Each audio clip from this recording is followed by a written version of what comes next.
My son, the pilot, called me in shock. She's on my flight, not at home.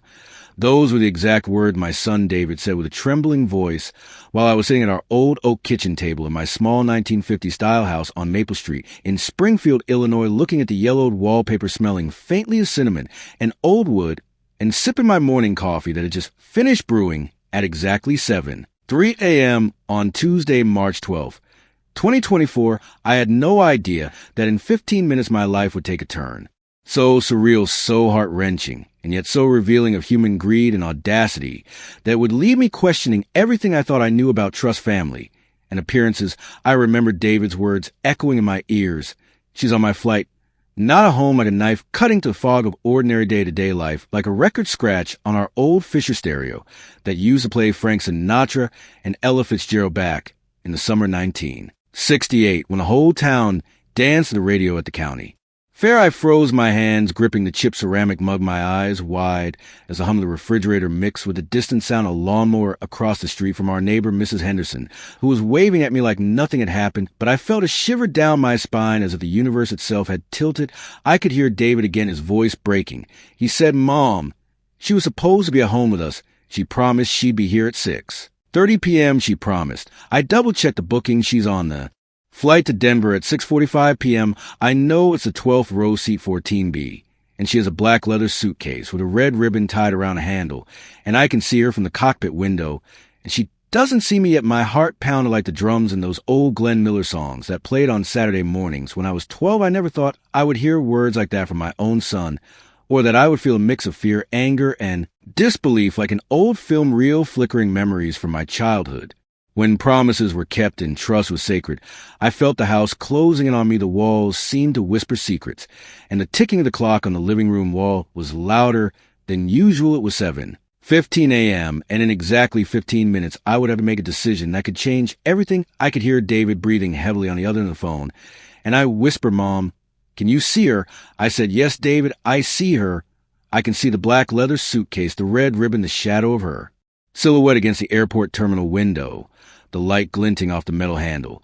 And I could feel the years of sacrifices of $32, $450 we spent helping her through college, the countless evenings I spent baking pies and sewing curtains and driving her to rehearsals, all coming back as a contrast to this moment of utter betrayal and disbelief." David said, "I don't know what to do. I feel like I failed." I said, "No. David, you didn't fail. She just made a choice that doesn't define us. It defines her." In this exact moment, my chest tightened, and I could feel the faint smell of my mother's old lavender perfume from the 70s, as if she were there with me, urging me to stay calm. But inside, I was boiling a storm of emotions that would not be contained. My phone vibrated again, another text from her. I was supposed to be home by 6:30 p.m. "Why are you blowing up my phone?" she wrote curtly. I could see it on the small screen, bright white letters on black background, and the words cut deeper than I ever imagined. I put the phone down and leaned against the kitchen, counted the grainy texture of the formica pressing against my palms. And I thought about the 45 years I had lived in Springfield, the small victories, the quiet evenings by the fireplace with David and my late husband Tom, who used to whistle jazz tunes as he carved the Thanksgiving turkey. And I realized in that moment that life could pivot in a single sentence, a single call, a single decision, and that sometimes the people we trust the most reveal a side we never imagined. If you have ever felt the sting of unexpected betrayal, if you have ever seen someone you love make a choice that leaves you powerless, comment below. I want to know your story. And as you read the story, stay with me, because in the next chapters you will see how humiliation unfolds, how decisions are made, and how power once hidden emerges in ways that change everything forever. Remember, it is 7:20 a.m. David is breathing heavily in the background, and I know that within 15 minutes, everything will be different for all of us, and that is just the beginning. I remember the early days when I first started saving for her future. I was 32 years old, living in a small 2-bedroom apartment on Elm Street in Peoria, Illinois, working as a school librarian, earning exactly $38, $762 a year, and every paycheck I would set aside $250 without fail in a faded green envelope labeled Emily College Fund. I remember the smell of old books and the hum of the fluorescent lights and the feeling of purpose as I counted bills and coins, thinking about the day she would walk across the stage in her cap and gown. I sacrificed countless weekends for her activities, driving her piano lessons at 4, 15 p.m. every Thursday, the smell of freshly polished keys and the sound of her small hands pressing chords that echoed through the empty studio still linger in my mind.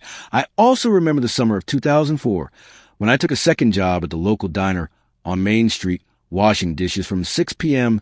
to midnight, earning an extra $7.50 an hour just to buy her that $1.349 set of watercolor paint she'd been dreaming of. She was 12 at the time, and her eyes lit up like the fireworks on July 4th. That year, I wanted her to feel capable, creative, and loved. I also recall the cold winter of 2012 when I borrowed $12 from our local credit union to cover tuition for a freshman year at Northwestern University in Evanston, Illinois. I still remember the crisp smell of snow on Sheridan Road as I walked to the branch with my scarf tied around my neck and a hope in my heart that she would thrive. She always did well, academically graduating magna cum laude in 2016. And moving to Denver for her first job at an architectural firm, I watched her from afar, proud, and yet longing for her presence at home. I remember the first subtle signs of distance I noticed in the fall of 2017 when she stopped sending photos from family gatherings. She would text once in a while a brief hello or a quick emoji, and I would smile politely even though a pang of sadness hit me. She was always independent, but I had never imagined she would choose strangers over family. I also remember last Christmas when she spent exactly $567 on gift for colleagues at her office, but only a $29 coffee mug for me. The contrast stung more than I wanted to admit. The mug was blue with a chip on the handle, just like the ones we used in our Springfield kitchen in the 1970s. I laughed at myself, remembering my mother scolding me for breaking cups at age 10, but the laugh felt hollow and empty. In that moment, David looked at me from across the kitchen table with eyes wide and whispered, "Mom, why doesn't she appreciate anything we did?" He said with a trembling voice. I took a deep breath and said, "David, remember all we have done. We planted the seeds. She grew. We cannot control what she waters." He nodded, but the anger was still there, bubbling under the surface like the storm clouds over Lake Michigan in April. I also thought about the neighbors who had witnessed our efforts. Mrs. Henderson, who lived across the street, had once commented on our dedication, saying her home is full of love and sacrifice, and I remembered her words with both warmth and melancholy, because now love and sacrifice seem invisible like dust motes in a sunbeam. The smell of coffee mixed with the faint scent of the old wooden floorboards reminded me of simpler times of listening to the radio on Sunday mornings, hearing Bing Crosby, and the laughter of neighborhood kids running past the fence. And I felt a tight knot in my chest because all that investment, all those years of guidance and support seemed dismissed in a single phone call. David ran his fingers through his hair and muttered, "I just don't understand why she would do this." I said, "Sometimes people choose the wrong path, not because of us, but because of what they want or fear." And he nodded, but I could see the frustration building in his jaw, his fingers tapping on the table, the hum of the refrigerator filling the silence like a drumbeat, counting down the moments before something had to happen. I also remember the night she moved into her first apartment in Denver. She called me at exactly 9:42 p.m. and said, "Mom, look at my place. I decorated it with my own hands." I felt proud. I said, "It looks amazing, Emily. I am so proud of you." I could see her small face in the video call, lit by the warm glow of a desk lamp, the beige walls. She painted herself a blue throw on the couch. I felt the swell of parental pride mixed with the bittersweet knowledge that distance had changed everything. I whispered to David, "I know it hurts, but hold on. The story is far from overweight until you see what comes next. The twist, the humiliation, the justice, and the empowerment that will follow will leave you speechless. You will see how our decade of effort are tested, how our love and sacrifice confront arrogance and indifference, and how finally what is hidden comes to light. If you are wondering what would you do in this situation, keep reading and stay with me, because in the next chapter, the escalation begins. The humiliation unfolds, and the tension that has been building for years reaches a breaking point. The clock on our wall now shows 7:32 a.m., and in the distance, I can hear the hum of traffic on Maple Street, the smell of coffee stronger now, and the knot in my stomach tighter than ever. This is only the beginning of a journey that will expose the truth and challenge everything we thought we knew about family, loyalty, trust, and power. By 7:45, and the tension in the house was palpable. David was pacing back and forth across the worn carpet. In the living room, the beige fibers pressed into his shoes like they had absorbed decades of memories. I could hear his footsteps mingling with the faint ticking of the clock and the distant sound of a delivery truck on Maple Street. I was still holding my chip blue coffee mug, the warmth seeping into my hands, a small comfort amidst the storm of emotions brewing between us and the outside. World, the first wave of humiliation began. When we called her directly, she answered at 7:46 a.m. with a casual hello and a tone so indifferent it felt like ice sliding across our hearts. I said, "Emily," where you she laughed soft. "I'm on my flight, Mom, Denver here." I was dumbfounded. My stomach dropped like the elevator in the old Springfield hotel where Tom and I celebrated our 25th anniversary in 1990. "9," I could hear David muttering under his breath. "This isn't funny," she said casually the boarding gate. It's crowded. The smell of jet fuel and coffee filling the terminal. I can see people taking pictures of the sunset through the large windows. And I thought about how she was oblivious of the turmoil she was creating. I asked, "Emily, please tell me why you're not home." She paused and said, "I have my reasons, Mom. Don't worry about it," in a tone that was dismissive and final. It was as if all the sacrifices, all the late nights, all the $32 for $150 invested in college and summer programs and piano lessons meant nothing. She hung up and David slammed his fist on the table, making the old would creak. The hum of the refrigerator seemed louder, as if mocking our helplessness. I could feel my own face burning. With a mix of anger and disbelief, I decided to call her supervisor at the architectural firm in Denver, hoping someone there would intervene. But even that brought more humiliation. The secretary said, "He's busy in a meeting and there's nothing I can do," and the office manager sighed and muttered something about young people not understanding consequences, as if our decades of effort were irrelevant. Witnesses began to emerge as neighbors started appearing at our windows. Mrs. Henderson waving from across the street asking if everything was all right, and a couple of teenagers walking past filming us on their smartphones with whispered giggles. It felt as though the world was watching our private humiliation unfold, and the sensation made it worse. The next blow came when Emily posted on social media at exactly 7:59 a photo of herself on the plane, smiling with a latte in hand, and the caption, "Finally free from obligations and responsibilities." Her caption felt like a public slap, each word dripping with disregard. And yet the colors of the photo, the amber light streaming through the cabin windows, the soft gray of the airplane seats, the gleam of her black leather suitcase, were so vivid it made the insult more cutting. I could hear David muttering, "Mom, this is unbearable." I felt my chest tighten. Remembering Christmases spent decorating the house with tinsel and colored lights, remembering the smell of freshly baked sugar cookies and homemade fudge, the countless evenings we drove her to rehearsals and sports practice, and now all of that seemed invisible to her. I tried to respond by sending a private message asking her to call us later, but she ignored it for 27 minutes, exactly before posting another story showing the city skyline. She tagged Denver with a carefree smile, as if the sacrifices of a lifetime were invisible. My own humiliation peaked when the phone rang again. It was her ex-boyfriend Mark calling from his apartment in Denver. He said casually, "I saw her post. Mom sounds like she's having fun, not that she cares."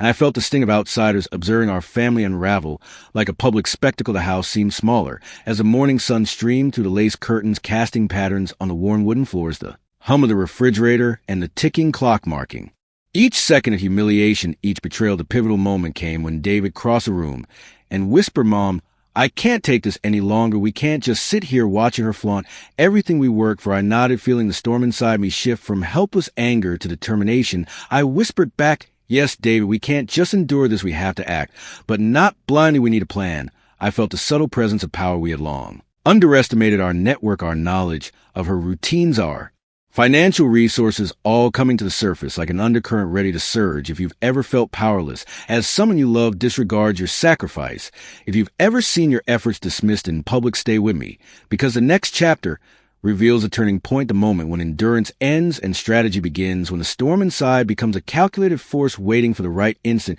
to transform humiliation into empowerment. Keep reading and wait until you see how what seems lost becomes a very tool of justice. And remember, at 8:15 a.m. the world seemed cruel and indifferent, but our story was only beginning, and the first seeds of reversal were quietly taking root behind the calm of our kitchen walls. By 8:20 a.m. the house felt different. Somehow the weight of humiliation still pressed against my chest, but beneath it a quiet clarity began to emerge. I leaned against the kitchen counter, feeling the worn grain of the wood under my fingertips and the warmth of the morning sun filtering through the lace curtains, and I realized that for decades I had built a foundation invisible to many but potent and ready for this exact moment. I watched David pacing in front of the window, the beige carpet fibers pressing down under his steps, and I whispered to him, "David, listen, it's time to stop reacting. We've endured long enough. Now we act." And he paused mid-step, looking at me with wide eyes. "Mom, What do you mean? I said. We have resources, contacts, knowledge, and a voice we've underestimated. We can't control her choices, but we can control how the story unfolds. I remember the countless nights poring over financial statements from the local credit union, the $12 for a $100 loan for college paid back with exacting precision, the $32 $450 invested in her education, the meticulous planning of summer camps, workshops, and piano lessons. And suddenly all that invisible diligence felt like armor against the chaos of this morning. I could hear the faint hum of traffic on Maple Street, and I knew that outside the world was indifferent. But inside these walls we held the power to reclaim dignity and set boundaries. I told David. First, we document everything, every post, every call, every text, every disregard, every sign of arrogance and indifference. We have 37 screenshots so far from the past 27 minutes. And counting, we start a timeline of events to show the pattern, not the anomaly. He nodded and grabbed his tablet, his fingers tapping furiously across the screen, his breathing still heavy. But a spark of hope beginning to shine to the haze of despair, I began gathering documents from decades ago, bank statements, receipts, letters from teachers, and mentors, photographs from Christmases and birthdays, and every detail. Added weight to our case, the smell of old paper and ink filled the air, mixing with the faint aroma of coffee and the memory of my mother's lavender perfume from the 70s, and it felt like allies unseen, but present were guiding us. I remembered that summer of 1969 when I volunteered at the local library on Jefferson Street, earning $15 a week, shelving books and organizing reading sessions for children, and how those experiences taught me patience, observation, and strategy. One realized the same skills applied now in navigating Emily's reckless disregard. We decided to reach out to witnesses. Next, Mrs. Henderson across the street remembered the countless afternoons when I drove Emily to piano lessons and how I helped with her neighborhood bake sales. I also called Carol from the church choir, remembering her meticulous notes of every recital Emily ever performed, and she agreed to provide testimony if needed. The sense of solidarity began to shift. The air in the house felt lighter, yet charged with anticipation. I could hear David muttering, "Mom, this is it, this is." When we stopped being powerless, I smiled inwardly. Yes, David, this is it. But remember, we act with dignity, strategy, not revenge. We will let her choices reveal her own character while we maintain our integrity. I also realized that the timing of our actions mattered, and I carefully noted the next 30 minutes, each step she might take, each post she might make, and each opportunity we had to respond. In a measured, precise way, we were no longer reacting. We were preparing for the moment when the balance of power would shift. I remember my father's words from decades ago when he taught me about negotiation, patience, and reading people. He said, never let the storm of emotions guide you. Let calculation and observation be your compass.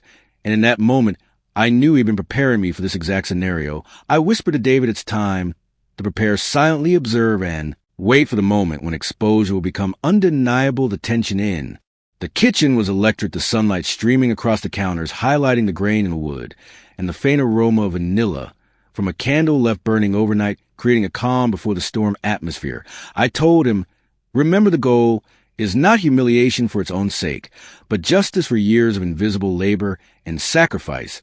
He nodded resolutely. I could feel the shift inside myself, the indignation transforming into strategy, the despair transforming into opportunity. Every detail collected, every witness remembered, every screenshot saved became a weapon of truth. If you've ever felt powerless in the face of disregard, if you've ever seen your dedication mocked, stay with me, because the next chapter reveals a moment our hidden power is revealed, the moment the tables turn and the unsuspecting antagonist confronts a force she never anticipated. Remember, at 8:50 a.m. David and I were ready. The storm had been studied, mapped, and controlled, and the first moves of the transformation from helplessness to empowerment were about to be set in motion. By 9:02 a.m., the first signs of change were already appearing. Emily had no idea that David and I had been quietly orchestrating every detail. Every post, every text, every phone call had been documented and time-stamped and compiled into a meticulous dossier. I held the folder in my hands, a brown leather cover soft under my fingers, the pages crisp and filled with screenshots, emails, bank statements, photographs, receipts, every detail adding weight to the truth she had ignored. I could hear David beside me whispering, "Mom, she doesn't know what's coming." And I nodded silently, feeling the surge of power that comes from preparedness and observation. The first moment of revelation occurred when we reached out to the airline's customer service at 9:05 a.m., armed with the exact flight number, the 6:45 a.m. Denver flight from Springfield International Gate 12C14B, and every piece of information about her actions in the terminal. We provided the screenshots of her social media posts and the recorded phone conversations. The representative listened in disbelief and said, "Ma'am, this is highly unusual. We will escalate immediately." I felt the thrill of control, the first crack in her oblivious armor.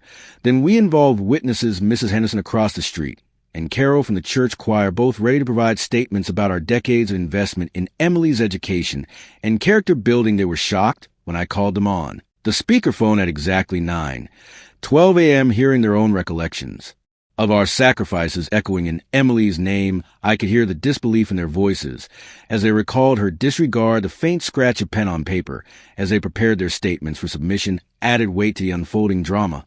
Meanwhile, Emily was oblivious to the ripple effect her actions were creating. I could almost sense her scrolling through her phone, laughing at posts from friends, oblivious to the storm gathering quietly in Springfield, Illinois. The beige walls of my kitchen now seemed charged with anticipation, the sunlight catching on the chipped blue mug still in my hand, and the faint smell of coffee mixing with the scent of old paper created an almost cinematic tension as the airline manager confirmed at 9:18 a.m. that her boarding privileges would be temporarily suspended pending clarification. Her expression on a video call with her friend became priceless. The smile she had flaunted moments ago replaced by confusion and shock. I could see it on the tiny screen. David whisper, "Mom, look, she's noticing something's wrong."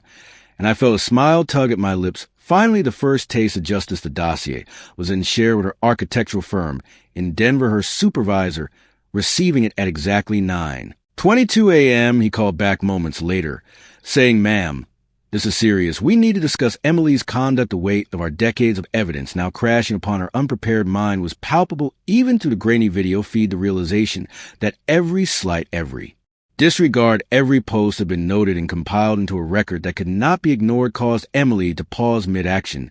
She had no defense of meticulous truth. We presented the witnesses, confirmed every detail, the screenshots, the social media posts, the casual disregard, her own words being read aloud in real time, creating an atmosphere where her arrogance collided with undeniable reality. I could hear David muttering, "Mom, she's speechless." And I nodded, yes, David, the power we quietly held has revealed itself, and it is breathtaking. The flight attendant who had noticed her casual demeanor and the airline staff witnessing her phone calls and social media posts all corroborated the unfolding narrative. Their faces on a small video call, registering disbelief and quiet, all the same shock that rippled through our neighborhood, now mirrored in professionals far removed from our domestic scene. I remember my father's words decades ago about patience, strategy, and observation. Never underestimate the power of preparedness. Never let indignation guide action. Let reason lead the storm. And in that moment, every lesson crystallized. The climax of revelation came at 9:35 when Emily received an official notice from both the airline and her employer confirming temporary suspension of boarding privileges and a formal review of her conduct. Her expression, a mixture of horror, disbelief, and the faintest trace of remorse, the stark contrast to the carefree selfies she had posted moments before made the truth undeniable. I could feel the shift in the atmosphere in the house, the beige walls and wooden floors now charged with vindication and clarity. And I whispered to David, "Remember this moment. The invisible labor, the decades of sacrifice, the strategic patience has manifested into undeniable power. If you've ever felt invisible, powerless, overlooked, stay with me, because the next chapter reveals immediate consequences of public justice, unfolding in real time, the reversal of humiliation and empowerment that comes when diligence, patience, and integrity confront arrogance and disregard." Remember at 9:40, and Emily's world had tilted completely, and the first taste of justice and the reversal roles was irreversible. The storm had turned, and the powerless had found their voice. By 9:45, and the first tangible consequences of Emily's actions began to unfold, the airline had frozen her boarding privileges until further review. Her social media posts had been flagged by staff at the Denver firm, and her supervisor called her directly with a firm tone she could not ignore. I watched from the kitchen table in Springfield, Illinois, the sunlight streaming through the lace curtains, the beige walls around me now, feeling like a courtroom, the hum of the refrigerator, a distant witness to the unfolding drama. David leaned over my shoulder, whispering, "Mom, she's panicking." And I nodded silently, feeling a surge of vindication. The first response from witnesses arrived moments later. Mrs. Henderson across the street had called the local news station at exactly 9:48 and reporting our story. She described our decades of dedication, our sacrifices, and the shock we endured when Emily chose to flaunt disregard in public. The reporter asked for exact details, and she provided them meticulously. The smell of old paper and ink mixed with the faint aroma of my mother's lavender perfume from the 70s, creating a sensory backdrop of nostalgia and validation. Meanwhile, Carol from the church choir sent scanned copies of recital programs, letters from teachers, and photographs of Emily performing in the 1980s and 90s, each document reinforcing our story and making the pattern of disregard undeniable. I could hear David muttering, "Mom, she's reading everything, and she can't escape it," and I smiled yes. David, the tide has turned the firm in Denver at 9:52 and confirmed temporary suspension of Emily from client interactions until a formal review could be conducted. The airline reiterated that any attempt to board without proper authorization would result in immediate removal by security.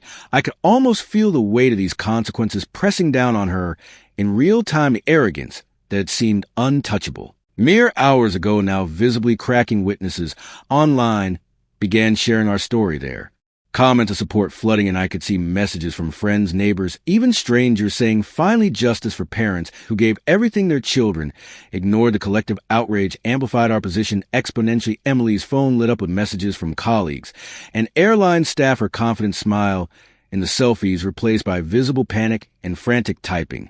I could hear David whispering, "Mom, she's reading our emails, our timeline. She has nowhere to hide," and I could see the effect and the subtle tension in his shoulders easing slightly as power shifted in our favor at 10:05 a.m. The neighborhood children who had been filming moments earlier were now outside, waving at us, cheering quietly as they had seen a parent wronged and now empowered. It reminded me of the summer fairs of my childhood when the town gathered for dancing, music, and celebration. The collective witness, adding weight to the unfolding justice. The firm in Denver escalated the review at 10:12 a.m. requesting a full report from Human Resources, complete with our evidence, every screenshot, every post, every documented disregard. Emily had no choice but to respond formally. She called me at 10:15 a.m., trembling, her voice thin and sharp. She said, "Mom, I didn't think you'd do this." I whispered calmly, "Emily, you underestimated what decades of care, patience, and observation can achieve." And David added, "She said it, Mom, she's shocked." And I nodded, "Yes, David, she has no defense against the meticulous record we have built over years of dedication and sacrifice." The final blow came when the airline called to confirm she would be removed from the flight if she attempted to board. The terminal staff ready at 10:22 a.m. The hum of the engines in the distance and the polished metal of the airport counters reflecting her disbelief, each detail a testament to our preparation. The contrast between her earlier confidence and now her visible panic, the way her body language shifted from arrogance to hesitation, was remarkable, and I could feel the weight of justice filling the room around us. Witnesses outside our windows nodded and smiled silently, acknowledging the transformation from humiliation to empowerment. The beige walls and worn wooden floors absorbing the tension and releasing it into a tangible sense of victory. I whispered to David, "Remember this moment. The power of patience, diligence, and integrity has manifested in real time. The consequences, immediate and undeniable. If you've ever felt powerless, overlooked, disregarded, stay with me, because the next chapter reveals a final transformation reflection on lessons learned, the universal truth extracted from this ordeal, and how empowerment and dignity can rise from decades of quiet sacrifice." At 10:30 and the storm had passed, but the impact of justice was permanent. Emily's world had changed forever, and for the first time we could breathe the air lighter, knowing that balance had been restored and dignity reclaimed. By 10:45, and the house felt lighter, the weight of humiliation replaced by a calm sense of empowerment. David and I sat at the kitchen table, the warm sunlight casting patterns through the lace curtains, the beige walls around us finally seeming peaceful rather than oppressive. I held my chipped blue mug in my hands, the faint aroma of coffee mixing with the lingering scent of old paper and ink from the decades of documents and screenshots we had compiled. I looked at David and whispered, "We did it." He nodded silently, a mix of relief and pride in his eyes. I realized that what had begun as a moment of shock and betrayal had transformed into a journey of clarity, patience, and strategy. Our decades of sacrifice, our careful planning, and our unwavering integrity had turned the tables of humiliation that had seemed unbearable was now replaced by justice in real time. The witnesses, the neighbors, the airline staff, the colleagues, all reinforcing the undeniable truth that diligence and patience are Powerful allies. Emily called again at 10:52 and her voice trembling.